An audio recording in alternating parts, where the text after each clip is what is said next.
परमात्मा की या ईश्वर की बात है वो तो थोड़ी देर के लिए क्षणिक। ईश्वरीय जो भाव है बिल्कुल एक दिन का हम जीवन का विचार करके देखें हमारे जीवन में कौन सा भाव दृढ़ है। संसार भाव और उससे भी ज्यादा दृढ़ है शरीर भाव। संसार भाव से भी ज्यादा दृढ़ क्या है? शरीर भाव।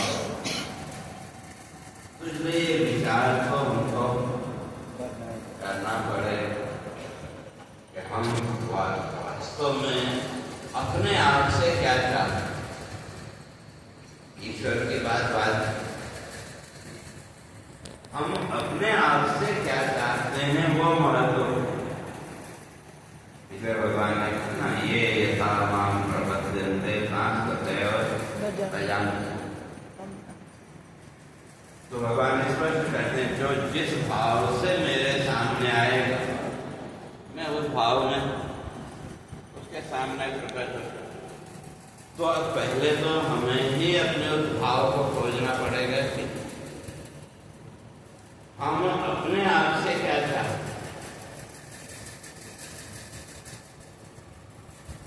जो हम अपने आप से चाहते हैं ईश्वर से भी वही अपेक्षा हमारी रहे। और एक जो सामान्य व्यक्ति है अगर उसके सामने भगवान प्रकट भी हो जाए तो क्या मांगे? लोग कल्पना करते हैं ये ऐसा मांगेंगे वैसा मांगेंगे, लेकिन ऐसा नहीं।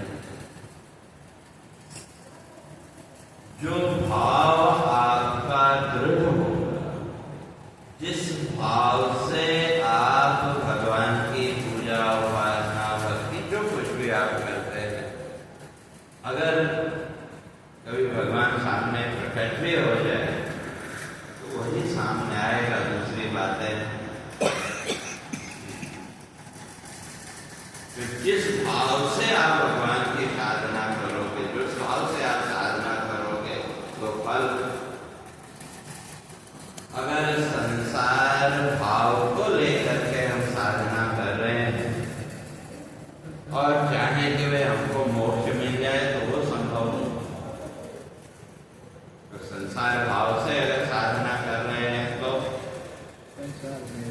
वृत्ति वही बनती है जो भगवान ने कहा सदा सद्भाव भावित। तो वही भाव आएगा जिस भाव को लेकर के हम चले हो। तो इसलिए ये जो नया वर्ष या नया दिन जो भी है ये इसी विश्लेषण का है कि हम अपने आप को टटोल के देखते हैं। हम भाव रूप से अपने आप को किस ओर ले जा रहे हैं। ठीक है, सत्संग सुना, शास्त्रों का श्रवण भी किया, बात समझ में भी आई। इस सब होने पर भी हमारे मन का जो भाव है वो क्या है, वो विश्लेषण करने का तो समय। क्यों? अगर संसार भाव है तो फिर संसार की अपेक्षा खड़ी हो जाएगी। और अगर मोक्ष का भाव है तो इसलिए सबसे पहले अपने आप को देखें कि हम जीवन में क्या चाहते हैं। तो उसी हिसाब से फिर हमारा चिंतन, हमारा विचार, हमारा जीवन तो उसी हिसाब से। और उस परमात्मा से, उस ईश्वर से मांगना क्या? कई लोग कहते देते हैं कि बिना मांगे भगवान नहीं देगा। बात मांगोगे तो भगवान देगा, लेकिन उसके लिए तो प्रतीक्षा करनी पड़ेगी। जो कुछ भी आपने मांगा भगवान वो देगा तो सही, लेकिन उसके लिए तो फिर से जन्म लेना। और हम लोग एक तरफ बात करते हैं मोक्ष की मुक्ति, शास्त्र चिंतन आदि जो कुछ भी हमने वहाँ कोई हमसे पूछे तो तुरंत हमारा जवाब क्या होता है? मोक्ष। और संकल्प क्या करते हैं? बात मोक्ष की करते हैं और संकल्प संसार करते हैं।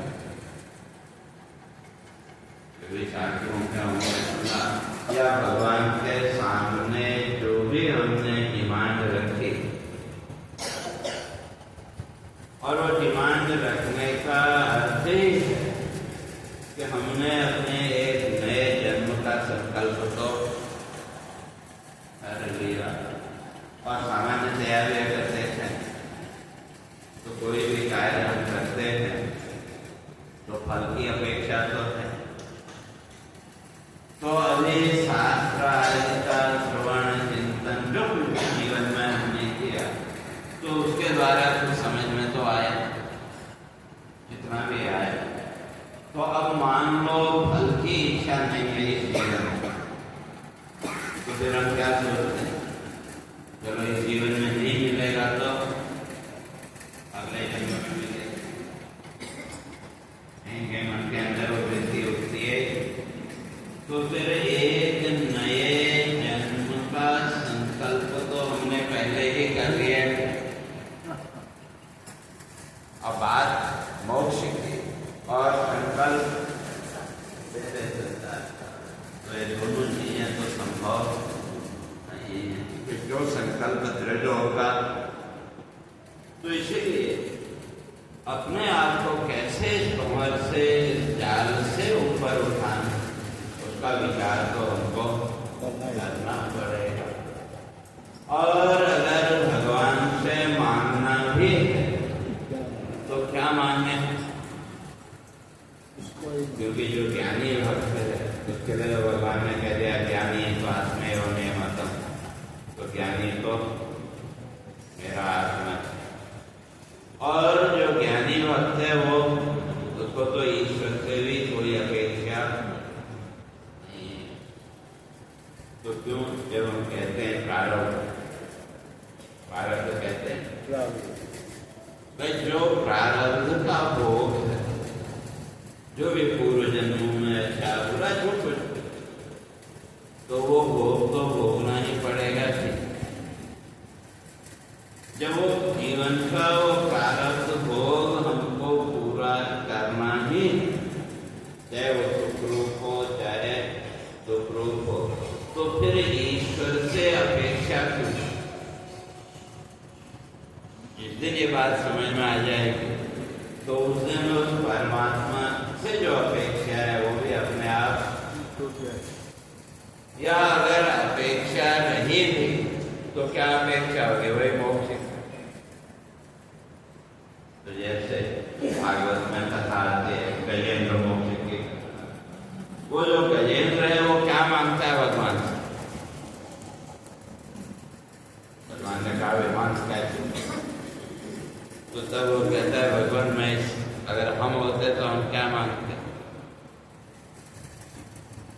क्योंकि जो हाथी का शरीर उसका वही शरीर से मुक्ति मिल जाए, ऐसा शरीर मिले एक सामान्य, या ज्यादा से ज्यादा क्या मांगो?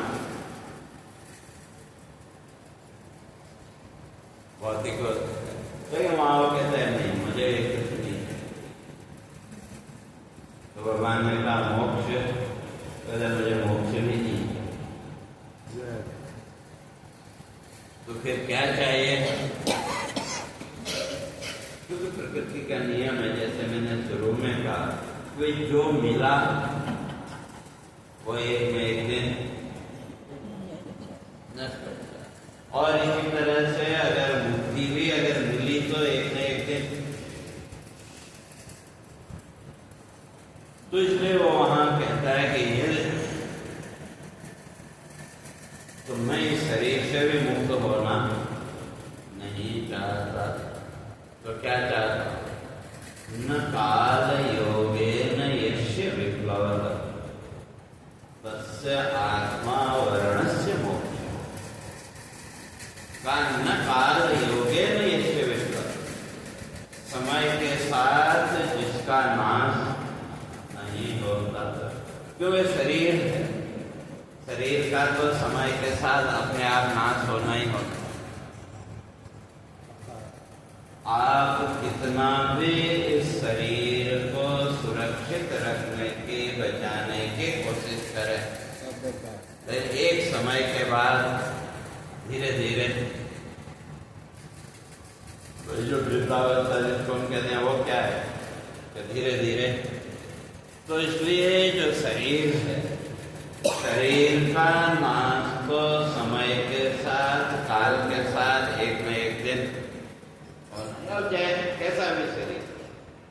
तो इसलिए वहां कहते हैं मैं इस शरीर से भी मुक्त होना नहीं चाहता। क्यों? तो समय के साथ तो ये शरीर अपने आप नष्ट हो ही जाए। तो इसलिए क्या चाहता हूं, न काल योगेन यस्य विप्लव, इस काल चक्र में जिसका नाश नहीं होता आप उसका नाश। तो वो क्या है? वो है आपका सूक्ष्म शरीर। जो जब तक सूक्ष्म शरीर है वो अपने लिए स्थूल शरीर कहीं न कहीं ढूंढ ही लेगा। जैसे यूं समझो किसी ने आपको मोबाइल का सिम गिफ्ट में दे दिया, उससे पहले मान लो कि मोबाइल की कोई इच्छा नहीं है, कोई वो नहीं है, लेकिन अब जब सिम आपको गिफ्ट में मिल गया तो फिर मोबाइल ढूंढेंगे नहीं। कभी सिम मिल गया तो अब उस सिम का उपयोग करने के लिए मोबाइल सेट चाहिए। अब वो सस्ता है कि महंगा वो एक अलग चीज। तो इसी तरह से हमारे ऋषि, हमारे शास्त्रकार इस बात को स्पष्ट करते हैं कि जब तक ये सूक्ष्म शरीर है तो तब तक ये सूक्ष्म शरीर अपने लिए स्थूल शरीर ढूंढ ही लेगा। तो इसलिए वो जो गजराज है वो कहता है कि भगवान आप केवल इतना करो कि मेरा ये जो सूक्ष्म शरीर है इसको आप न, और जब सूक्ष्म शरीर ही नहीं रहा तो कारण शरीर भी नहीं रहेगा, स्थूल शरीर भी नहीं रहेगा, तो अपने आप मुक्त हो गए। मोक्ष मांगने की जरूरत पड़ी, अगर मांगना भी है तो इस तरह से विचार। तो ये जो नया वर्ष है, वैसे तो अगर देखें तो हर दिन ये विचार करना चाहिए। और किसका विचार करना चाहिए? तो इसलिए शास्त्रकार कहते हैं विचारे तस्मात् जगत जीव परा। व्यक्ति को 3 बातों का निरंतर विचार करना चाहिए। विचार तो हम सब करते हैं, लेकिन जिसका विचार करने की आवश्यकता नहीं है हम उसी का विचार करते हैं। देखो सहज बन गई है जीवन। तो अगर देखें तो सुबह से लेकर के शाम तक जिन वस्तुओं का, जिन पदार्थों का हमारे जीवन से कोई संबंध नहीं है, वो दृश्य भी अगर हमारे सामने आए तो हम उसका भी विचार करने लगते हैं। तो एक दिन का भी अगर हम देखें तो जिन वस्तुओं से हमारा कुछ लेना देना, वो भी वस्तुएं, वो दृश्य हमारे सामने आया तो हम उसके भी व्यक्ति के विचार में उलझ जाते हैं कि ऐसा क्यों किया होगा, ऐसा क्यों किया होगा। लेकिन जिसका विचार करना चाहिए उसका विचार हमने नहीं किया, और इसी का नाम है मृत्यु, इसी को कहा प्रमाद। तो इसलिए तो किसका विचार करना चाहिए? तो शास्त्रकार कहते हैं 3 बात। इसका तो जगत जीव परा, जगत जो संसार है, संसार वास्तव में क्या है? संसार है ये तो हम मानते हैं, लेकिन संसार की वास्तविकता क्या है उसका हमने कितना विचार किया, या जिसको हम संसार कहते हैं संसार क्या है का उसका भी विचार करो। और जब विचार करेंगे तो विचार करते करते संसार नाम की कोई वस्तु मिलने वाली, तो इसलिए संसार है कैसा, तो कदली संधि वो लोग कहते हैं केले के पेड़ भी या प्याज, केले का पेड़ भी क्या है, तो एक एक छिलका उसका उतारते जाओ, केले का पेड़ नहीं मिलेगा क्या।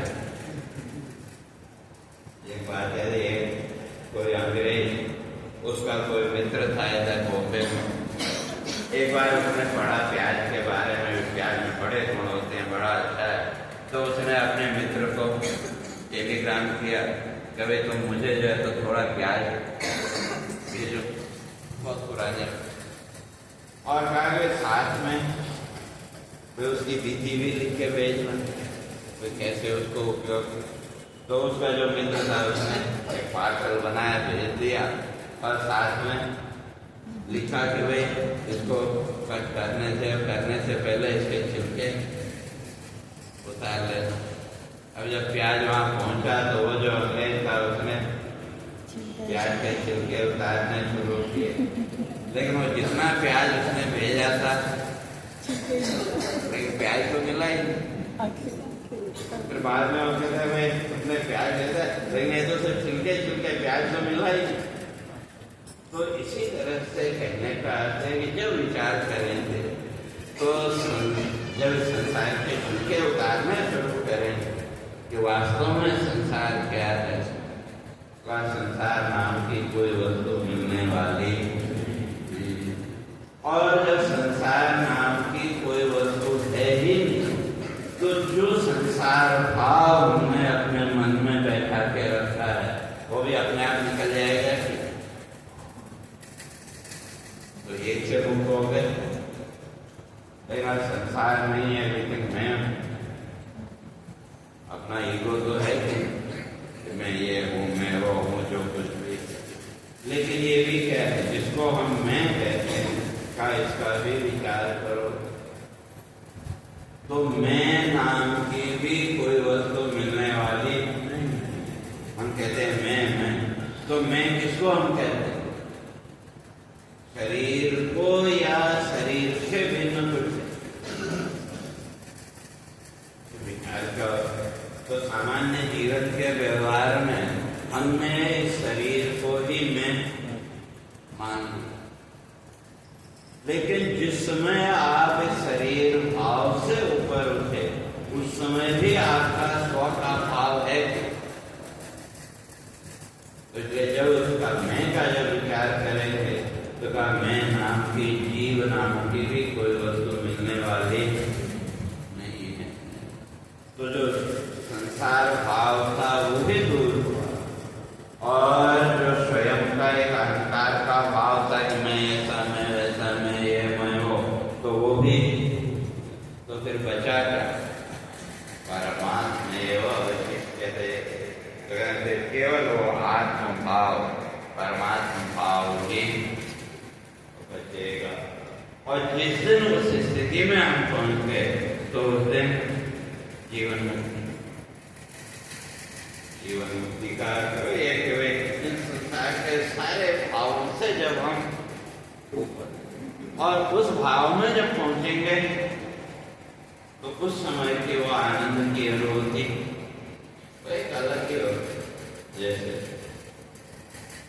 कई बार आप लोगों ने भी अनुभव किया होगा, यहाँ जब आरती अगर होती है या कहीं किसी मंदिर में आप रोज जाते हैं तो कभी कभी इतने तकलीफ आप हो जाते हैं, वो जो भी आरती या आप लोग गाने वगैरह भी सुनते हैं तो उसमें भी कभी कभी तो तकलीफता इतनी आती है, तो थोड़ी देर के लिए आप शरीर भाव से भी ऊपर उठ जाते हैं, और उस समय जब इन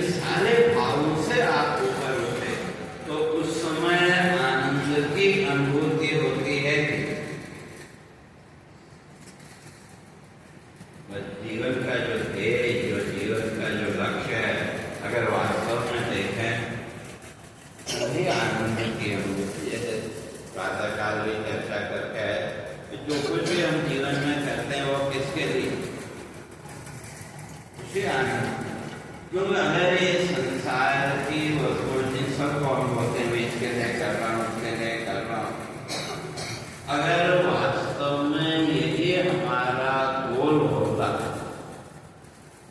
तो जो कार्य आप करें, जो आपने टारगेट रखा, वो आपका पूरा होने के बाद जीवन में तृप्ति का भाव, जीवन में संतुष्टि का भाव आना चाहिए।